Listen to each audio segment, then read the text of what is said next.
Bonjour relatives. I'm here with a few of our staff members here at the Unity Fire, and today we are really excited because we have Xavier, who is always with us on Fridays. He's always with us. He's moderating usually. And today, Mark Denning asked if Xavier would speak about his perspective from a young man as we are living in this time with COVID-19. And so we have the pleasure of being able to hear from Xavier today. And we're going to start just like we always do with the meditation, the elder meditation. So I'm going to read that for us. And then we're going to take a walk. We're going to walk briefly by fire, and then we're going to take a walk over by where some of the other guests are that are here at the fire. Okay, so we're all in this together today. I hope you're doing well. All right, let's turn the screen around. There's Xavier. Hi. Hi, Xavier.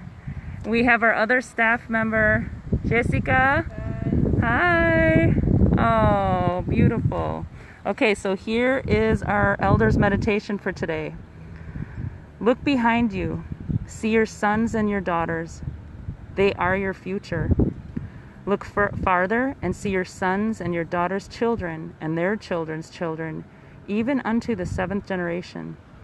That's the way we were taught. Think about it. You yourself are a 7th generation. That's a quote by Leon Shenandoah Onondaga, and it further reads, the Creator designed us with a free will. That means we function from choices and consequences, and it is important that we practice thinking about consequences before we make decisions about choices. Every choice I make is like setting up dominoes, one after the other, that produce consequences.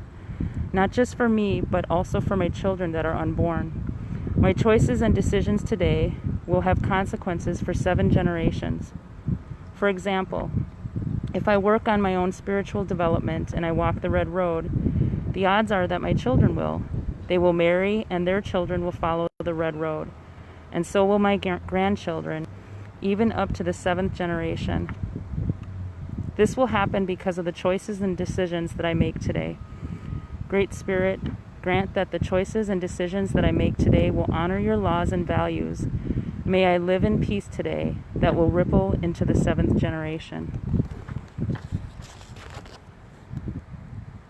That's our elders meditation for today. Welcome, relatives. Bonjour, Barbara. Bonjour, Odessa. Thank you for being here with us. So we're going to take a walk.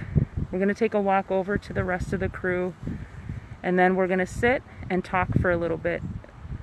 This one is all for you. This is the Unity Fire, bringing everybody together. HIR Wellness Institute is really honored to be a part of this. We're here sending out lots of prayers, lots of love. I've mentioned briefly many times that I'm walking in recovery. I'm walking the red road, and one of the ways that helps me is through community activated medicine. That's what we're doing here today. That's what this fire is, community activated medicine. CAM. It's a coin that was termed and developed by our CEO and founder, Leah Denny. Beautiful, warm spirit. Leah, we love you. We're sending you lots and lots of love. So how about we get started for Wellness Weekend? Wellness Friday. We're wrapping up our week. So we're going to all take a walk. There's the fire. We're in Milwaukee. We're at the Wegma campus, Potawatomi's campus on 33rd and Kilbourne. You can come visit.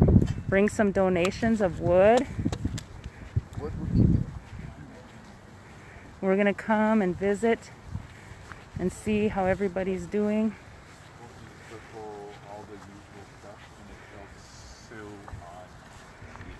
We're here with Mark Denning. Bonjour, Mark. Bonjour. And we have Jamie. Hello. And I didn't catch your name. Barry. Barry? Nice to meet you. And there's Xavier. Odessa, or not Odessa. Odessa's moderating. Jessica. Okay. So I usually do a lot of talking. Today I'm not going to be talking. We're going to be listening. So you're on. Today we're gathered at the Unity Fire, and each day we're talking about a different issue. And this is day 2 of our Unity Fire, and today is dedicated to teenagers, young adults, and some of the adolescent age. So what helps us understand why we're here at this particular moment is we have pipe carriers who are familiar with the medicine wheel. And within that medicine wheel, there's different colors. Of course, different tribes give different colors, different meanings. But for our fire keepers, the example is that Eastern color for them is yellow. And that is the direction of the very young, the unborn, that generation that's just new coming into our world. That was day 1. In day 2, we're here thinking about adolescence. We're thinking about those teenage years and those coming into adulthood, because tomorrow we're going to dedicate to adults, and the last day together for our 4-day Unity Fire is going to be elders. So each day we ask speakers to come in, but to be safe, maintain social distance. We don't advertise who it is. We try to keep it organic because we don't want lots of people gathering. But we do have people that follow our web presence. And so once we have a discussion amongst ourselves, we're going to ask our leaders here to write something. Could be a paragraph or 2 paragraphs or a thought piece that stirs you, your mind, your heart after we're done talking. And we're going to put that up online, because there's a lot of people that are reading what's happening at the Unity Fire. They want to be here because of health reasons or transportation. Some are just distant because they live on reservations or other native communities around the country. They're looking at this and saying, we would like to do something too, but we want to set a good example. So we really don't announce this is exactly when this is going to happen and who's going to be there to avoid drawing crowds. We just want people to know this is what we're talking about, and we're going to put up thought pieces afterwards so people can be thinking about things. But first, that has to be a generated thought. So for Xavier and Jamie, who are going to be our guest speakers today, the idea is that we're not giving you any sort of rule in what you'd like to write. We're not going to be editing anything that you care to share with people about what's happening. In specific, this is about young people, teenagers from a teacher's perspective, from a person who's close in age to those teen years and has friends there. And the major questions are COVID-19, its effect on young people from positions of teaching, and certainly from positions of people that are being affected that are young. There seems to be the stereotype by moms, dads, grandparents that, oh, what a great time. They just play video games all day and everything's fine. Or there's a perception that, hey, they just go out with their friends. Maybe they do a part-time job or whatever is available and it's all fine. But not really seeing what's actually happening internally. Questions of concern for our lodge, for our people, for our healthcare workers are, of course, academics. What's happening out there? Are young people's minds being challenged? What about what they're thinking? Is anybody asking them what they're thinking? So it comes down to that, essentially. What is on your mind, Xavier? What is your mind as you're seeing your students kind of thinking about going back to school? Are we doing it in terms of that are all wrapped in there? So I'm just going to end there and say thank you for being here. And this is just going to be a thoughtful discussion for about a half hour or so. And just us interacting this naturally with maybe there's 3 or 4 highlight points that you'd like to give from your perspective. So I'll end this. For the purposes of being live with Jamie Calicut, which is awesome, with hers, just saying your name and where you're from, and then just kind of share your thoughts as you're seeing COVID-19 roll out. in what's happening with your peers and the concerns that you're having for the future. So I'm going to turn it out to the both of you to, so it looks like by proclamation, Xavier. I'll start it off. Yeah. I'll start it off. So again, my name is Xavier Smart. I am Bahamian American, so roots in the Bahamas. And I am a careers counselor at HIR Wellness Institute. We offer free mental health services to Indigenous, Native populations, and other underserved communities. And I'm very excited to be here. Thank you, Mark, for allowing me just to bring my voice into this space. And you know, being able to speak from a youth perspective, I think it's so important during this time to get the youth perspective. You know, there's a lot of change happening. You know, this pandemic is going on. It's scary. There's so much uncertainty. No one really knows what's next. You know, and as youth, just from my own perspective, I think this time has really just allowed us as youth, speaking from, I guess, the young adult time frame, has really allowed us to go within. I see that from a lot of my peers. A lot of them are taking time to really learn and understand themselves, understand their own mental health, mental wellness, and how they can further do some of that healing. I see a lot of people are really taking that into consideration and really understanding, like, hey, my mental health is important. How I carry myself,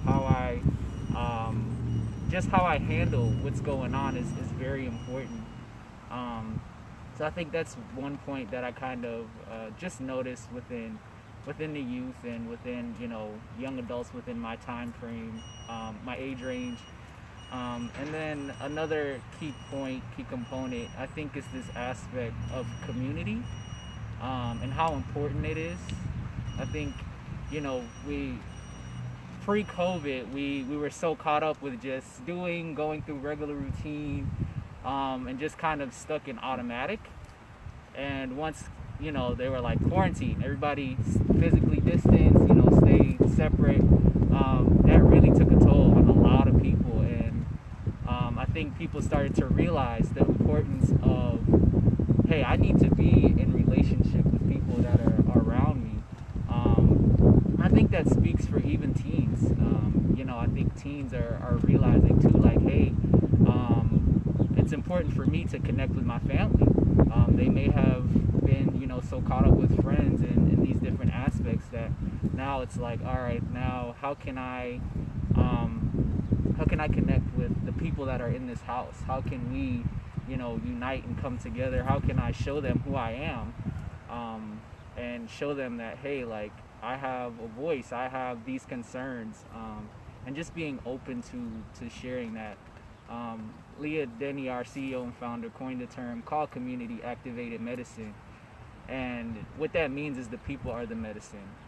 This right here, the Unity Fire, this is medicine for people, for us to be able to take this time to pray and offer those prayers up for those that are, you know, those that are struggling. So for me as a youth to come out here and offer my prayers for other youths that may be struggling mentally during this time, it's healing. It creates that healing, and it allows us to really, you know, allows us to connect in a way that I guess is unseen, but it's felt.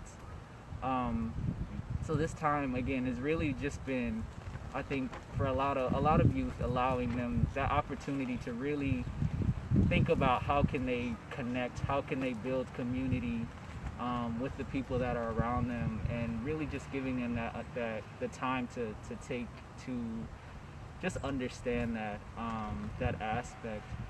And then a third part that I think is important, just as a message to kind of share from my perspective. I think this is a time for the youth to really, in conjunction with everything, to really tune into their own voice, to really say like, hey, we're the leaders.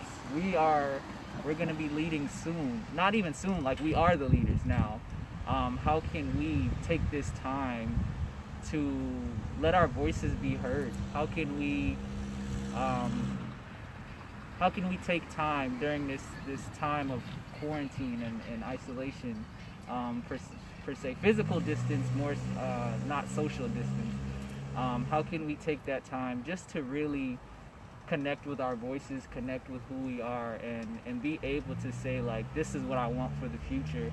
This is what I want for, you know, my future when I'm an adult and when I have kids. You know, I don't want them to live in a world that there's, you know, racial discrimination and, you know, injustices going on, and just the fear of a pandemic and all these different aspects. So I think it's also, you know, a great time, and just from my perspective, that the youth take this time just to really connect with that aspect. Yeah. Thank you, Xavier. Thanks, Xavier. Just kind of when you were talking about youth connecting, and even in your own home, are there ways to do that better than others? It's like suggestions, social distance, because sometimes kids, they have a home here with mom, maybe dad lives over there, maybe they're with their grandparents, or they're shared cousin, are moving about in these houses in and out of step families, and that kind of thing can be really isolating. So even in your own home, if you're lucky enough to have two parents who are working, their work may be working even more. So any suggestions on how young people can kind of be better communicating at what's happening inside of them in this time of COVID-19? Right, yeah, that's such a good question. I think you pose a good point. Like, you might have some people that their parents are working a lot more, some are moving around. And just speaking again from my perspective, so a little bit about my background. I'm from Florida, so not originally from here, and I don't have family out here. I'm just a lone wolf. But I've connected. Well, I have a family, but not related. It's kind of a built family, based off of friends and people that I've really bonded with. So, but ultimately connecting with my family back home, you know, it's been tough. It's been tough. You know, I want to see them, and they're in Florida, which is like the numbers there are crazy. So it's like I can't go home. I can't visit. I have a little brother, two little brothers, a sister. I'm not able to see them. So with that, the best thing I can really do is try to FaceTime, try to have moments and days where I can call my brother or he calls me, and we can just from that aspect really connect. And even though it's not that face-to-face which we crave, and we want to be able to, you know, run around, throw football, you know, do whatever. I think that's one aspect. If that's the case in terms of like distance or something like that, just being able to utilize the technology that we have. I think it's such a good time to use it. We have it. I know for so long we've been like, oh, technology, you got to go outside, but now it's like, oh, we need it. Like, we need it in order to communicate. So just being able to use that. And then I think for those kind of struggling to share what's going on internally, you know, it's tough. It can be hard to share, you know, what we're feeling inside. But just allowing yourself to take some deep breaths, do a few, you know, breathing activities. If you can connect with a parent, let them know like, hey, can we go for a walk? Physically distance, in that way. Can we go outside and just sit outside and just, we don't have to talk, but can we just sit outside for a while? And that, you know, that can help build that connection as well, even, you know, just through not talking. Just being in the presence of someone can be comforting. So, you know, being able to really just those little things, being able to say, hey mom, can we just go outside? Like, can we 5 minutes? Hey dad, can we just toss the football if that's something you do? Or can we just take the dog for a walk? And just being able to really do the little things that we don't really think about. and allowing those to really come to the forefront. So taking that idea of connection and either misconnections or trying to make them better. We do have another guest, Jamie from Woodland. From Pathways. Pathways. So we're gonna go over to Jamie for her thoughts as a teacher of teenagers and some of her unique insights when it comes to education and things she's seeing over the summer with COVID-19. Yeah. Well, good afternoon. My name is Jamie. I'm from Pathways, and I feel like I'm in a very unique position. I spent a number of years as an elementary school teacher, primarily working with middle childhood. And now I'm with older children going into adulthood. And I feel like being able to see where it comes from and where it's going gives me a perspective that I've really leaned heavily on as we were navigating COVID virtually the last 12 weeks of the school year. I think because we had such a close community with the children prior to going virtual and being online, we had built in some cushion to lean on and to support each other, knowing that we're all in this together during this unique time. So there was engagement. We had Zoom sessions, whole class, small groups, individually, FaceTime, Google Hangouts, all of the possible ways to see a face and create space. And I think it took time to get there. A lot of us, both the students and the staff, had good instincts to know how to provide for those first couple weeks. And we made what I feel to be a very successful go of it. But as time went on, it became abundantly clear that the things that we needed, that were the most important, to not only the development of the children and the young adults, as well as the sustaining the life force of the staff, were the things we couldn't have, which was interaction, face-to-face, being able to sense a person's presence, to know when to offer extra time, extra space, extra resources, to not have the spiritual side of ourselves being met. Those needs was very difficult. And over time, it almost felt like we were getting conditioned away from being human. And there's all different stages of grief that goes with that, right? And we grieve as staff, as humans, as teachers of young adults, and we saw all of that kind of squish everybody, squish the vivaciousness, the excitement, the enthusiasm to learn and to engage. And in many ways, it felt like a fire that we couldn't relight. That being said, it gave, at least me, great hope. Because it's only in the absence of something that you know what you need. It's only in the depths of despair do you have true hope. So it got me thinking about what education could be and should be for the future. And I have more questions than answers, as do most of my colleagues. And it led me to dream big. And here are some of my thoughts on that. Like I said before, I was an elementary school teacher in a Montessori school specifically. And Maria Montessori, the creator of this particular pedagogy, grew as a human being, as a woman, as a scientist, and a doctor, in a time that didn't allow women to really have that kind of voice and that power. And she worked towards this concept of developing an education that would allow a human being to construct themselves. And she spoke about the importance of peace in the world, and not just the kumbaya kind of peace, the lasting peace that exists among human beings. So she did a series of talks in the 30s during a time where our entire world felt like it was on fire. And she spoke about how education is the only way to a true and lasting peace, a peace among nations.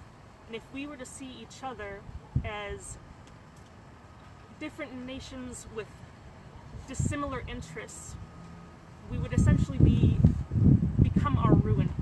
We would destroy ourselves. But this education for peace, this concept, needs more than just schools to do it. It needs the government and politics to make the room for peace and prevent conflict. We need the educators and the students to engage in the process of building peace, and we need the entire community to support it. So for me, I see a kind of education that talks of that engages the entire mankind. We worry about what education is going to look like in the fall, and there's a lot to worry about. There's a lot to consider. There's a lot of mitigation and cleaning and costs that go with that, both human costs and human capital and resources, as well as monetary.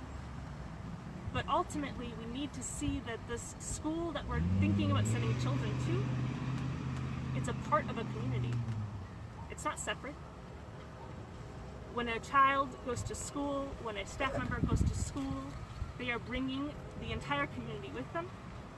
When they leave that school, they're going into the community. So whatever our vision for education, whatever the costs and the risks we're willing to take, the ways we want to mitigate or to support, we all have to be in it together. And as Xavier was talking about with the importance of having community and being social, I mean, that's it, that's the heart. You know, starting small, starting in your home spaces, whatever they look like, branching out to your family that you create with friends and community, and those ecological systems that ripple outwards.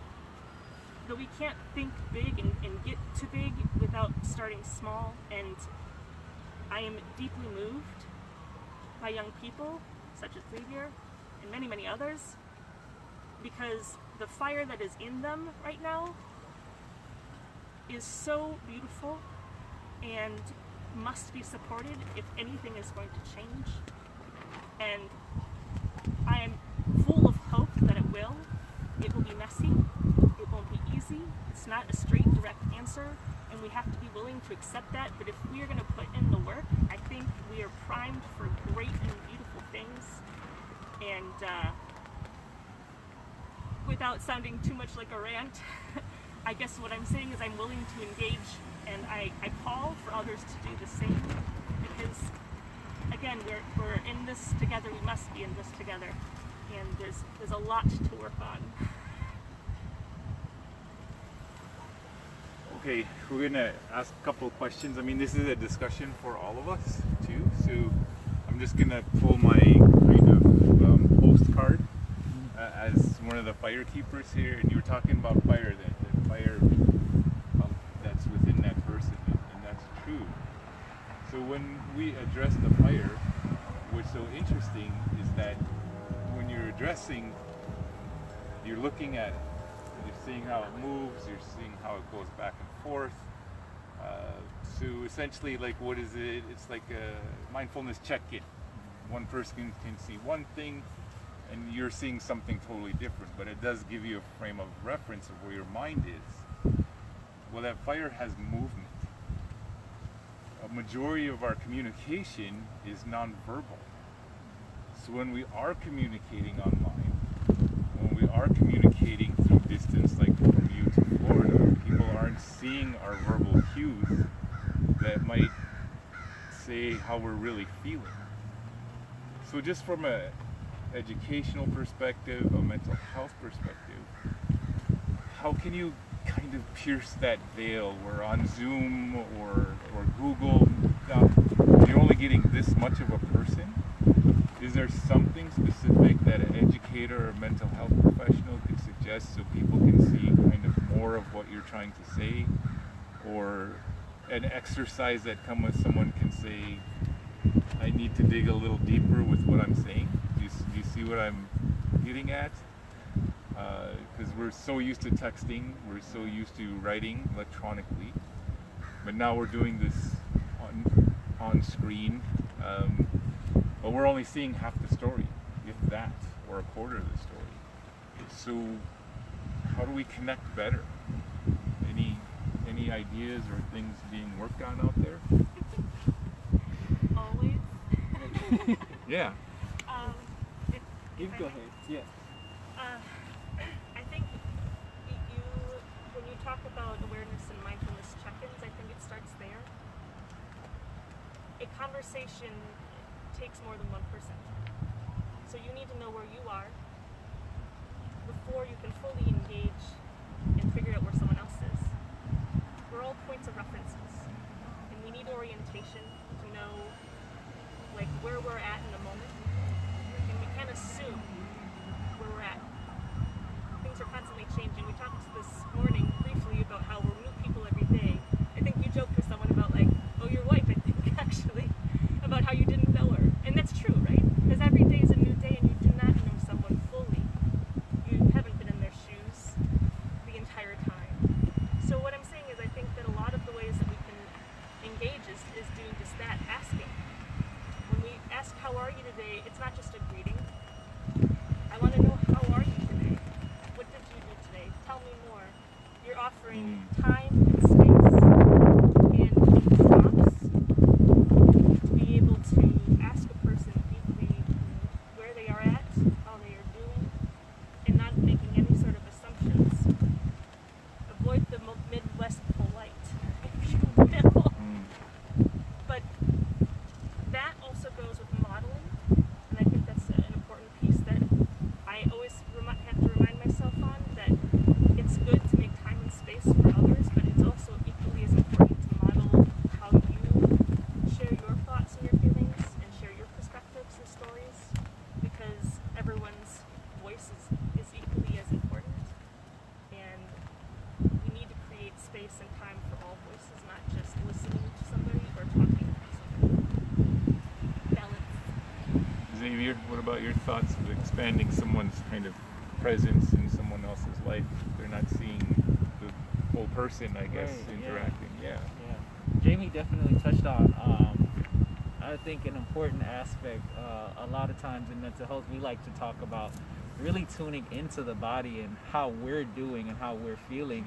So that's paying attention to noticing, during a conversation, if you're tight in your shoulders, if you're holding them like this, or, if you're clenching your fists and things like that. So being able to really tune into yourself. And then from that aspect, if you notice things like that, just, allowing yourself to take a deep breath, breathe it in, and then just breathe it out, and just relax and allow your body just to kind of relax. So then at that point, you're able to kind of maybe tune into someone else, and then you can share with them like, hey, I just noticed within myself, like when you said that, like I tensed up. So you're able to kind of relay that information to them, and then you can then in turn ask, like, how do you feel? That gives you the opportunity to maybe, if you notice that within yourself, maybe you might think, hey, they probably feel, a type of way about what I said about this or something else. So it gives that opportunity for that meaningful kind of communication, to be able to really ask. It gives us this opportunity to really ask, like, how people are doing in a very genuine way. We can't just ask, hey, how you doing? And then it's just like, no, we can't see, we're forced to kind of to be with them. So, it gives us that opportunity to really really talk and connect on a very meaningful way. And I think another important point that Jamie mentioned was this aspect of being able to model that behavior for others, being able to model. So for parents, being able to, if you want your kids to open up, to share, being able to do that yourself. And again, it's a journey to get there. For some people, it's not easy. It's not easy opening up. It's not easy, sharing what's on your heart and what's there, and that's okay. But taking those baby steps to be like, I want my child, or I want my kids to be able to share this with me. So let me tune into how I'm doing and tune into, okay, let's share this with them. And that creates and shows them like, hey, I can talk to my mom about this. I can talk to dad or aunt or grandpa about, what's going on with me. So again, it's difficult, and we're learning every day on how we can really tune in, I guess, fully to someone without being physically in front of people, because nonverbals do play a very, very important role in terms of communicating. So what I'm hearing from the both of you is what's so vitally important is that someone needs to tune into themselves, and that parents or people around a young person, they need to be tuned into themselves and set an example of what that could look like, or go through exercises, and maybe even be willing to say, I don't know, but be able to say it instead of being the leadership figure and I have the answers, and don't be scared of what's happening. So I'm just kind of move towards both of you kind of maybe talking with each other about the future, meaning this is July 2020. COVID-19's been with us for quite a while in the span of things, and we're moving into an uncertain future with schooling, different schools taking different ways of being, young people either tuning in or tuning out of school via electronic. There is a large percentage of students that kind of drop out after a few months, not drop out completely, but they're not there because it's not working for them. So even with all of these experiences, is there something that you're hoping as a teacher, or you're hoping as a young person, that as we move towards that herd immunity, which is brought forward either through vaccine or through infection rates that unfortunately may go through the roof, but herd immunity will be met, people will be able to conduct themselves, COVID-19 will be with us probably for the rest of our lives, and going past that as something that's affecting our world. But in this moment, what is it that you're looking for in the future that will hopefully be positive and come out of this experience?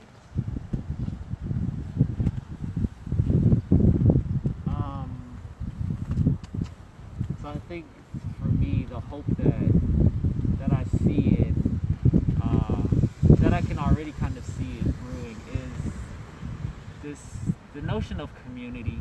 I'm always going to kind of go back to that. I think as a nation, it's very individualized, very individualistic,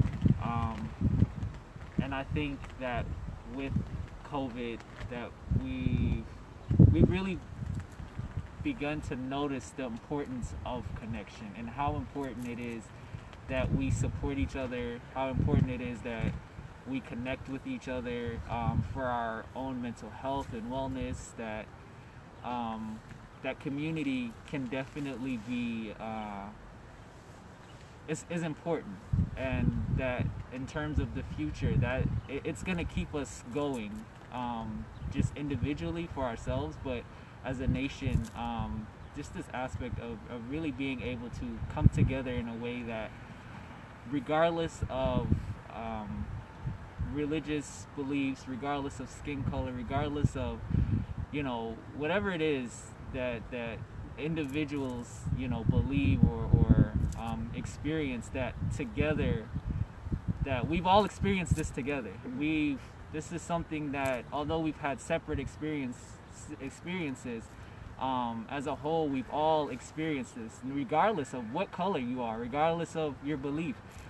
So I hope that this has really given people the opportunity to see that regardless, again, of whatever we look like, whatever we eat, whatever, any of those aspects, that that we need each other, that we will continue to just be there for each other and support each other, because that's truly what's going to get us through anything.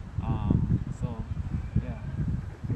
For me and my family personally, my kids are so heartbroken over the powwows. Like, that's what we do, is we powwow. So they're like, Mom, how do we pray without being in the circle? And that's what they do. So they're learning other ways of praying. So it's been really trying for my kids. Like, since they've been born, my husband and I have traveled all over the United States for powwows. So it's been trying for the kids, just in the just of praying. Like, how do we pray, Mom, if we don't have the powwows? So it's been teaching the kids other ways to cope. And it's kind of funny when you tell your kids, you can't play with the other kids. The lady next door is a nurse. You can't play with her kids. Why? So it's been trying, not just for adults, but for kids too. Kids can play outside, they can go swimming, but when they're used to routine, it really weighs on them. And then you see things in them come out where they're acting up, or they're sad and they don't know how to express, because everything just has changed. Nothing's been the same.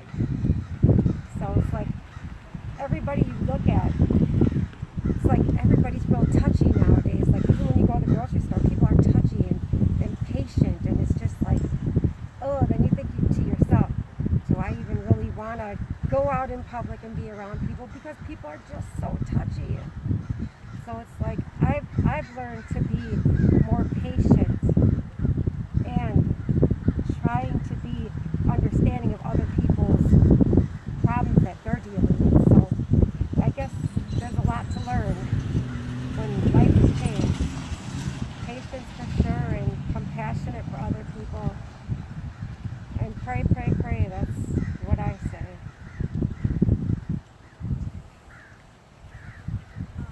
As we look towards the future, I think for education specifically, we need to rethink how we are involved in the construction of the human being. And as we look to guidance for what that rethinking education looks like, involving everyone in the conversation, allowing all of the voices to be heard, for what kind of world we really do want. What kind of people do we want to be within that world, and how can education be support to that?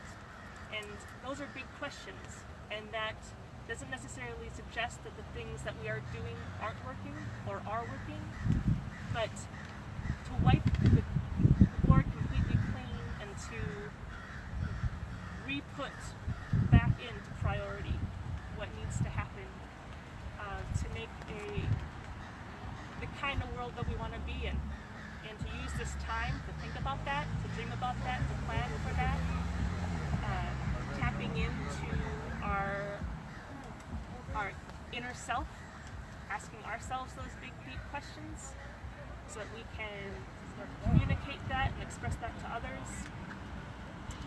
Because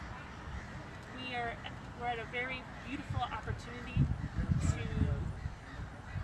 to allow the momentum that we've created to work towards something different, and I look forward to that work. So, we're just finishing up.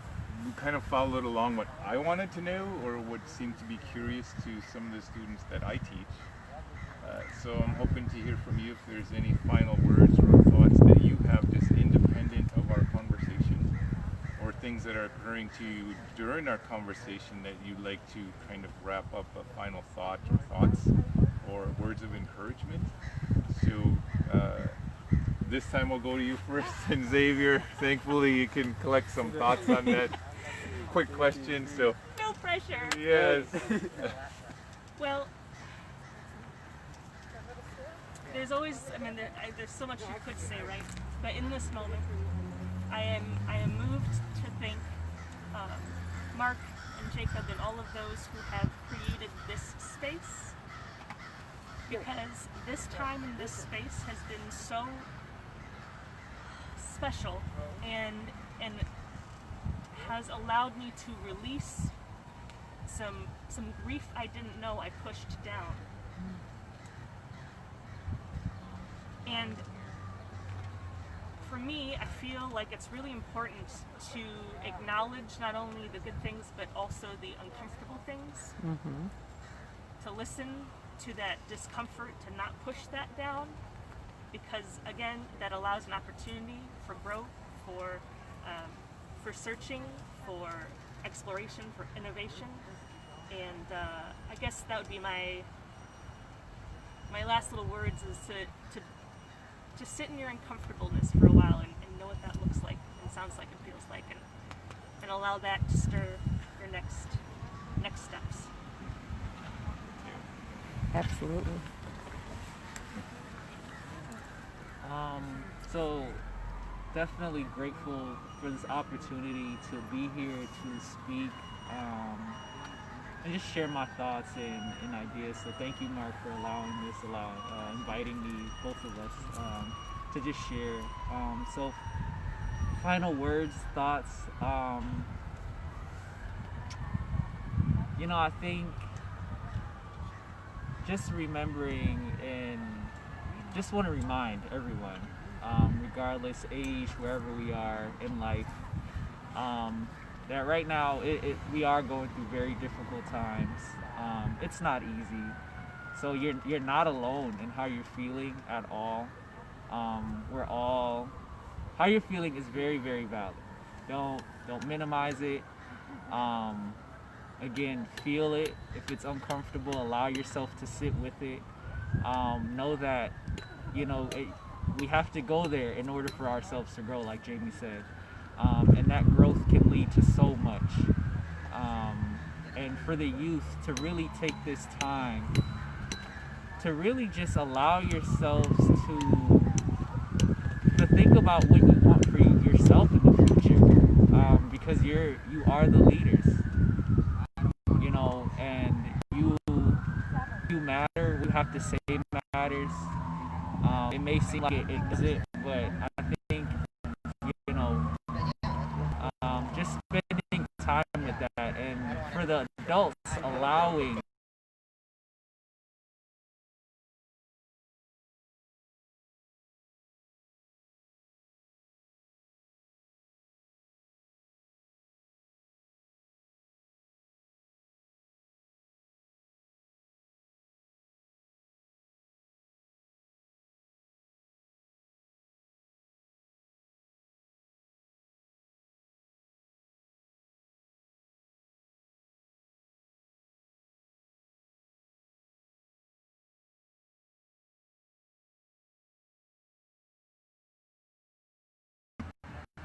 we need each other, and through community,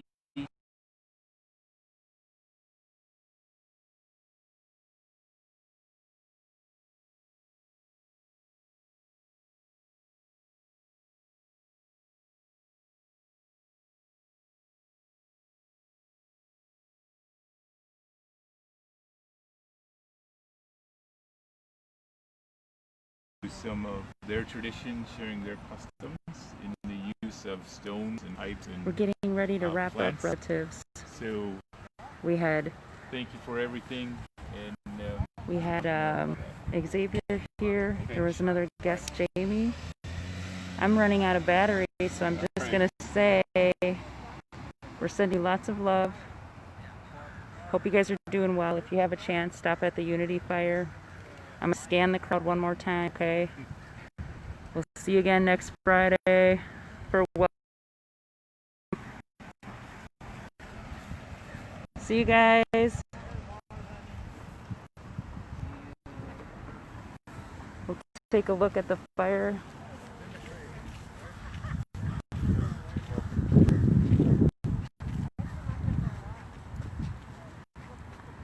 Gigawabaman, everyone.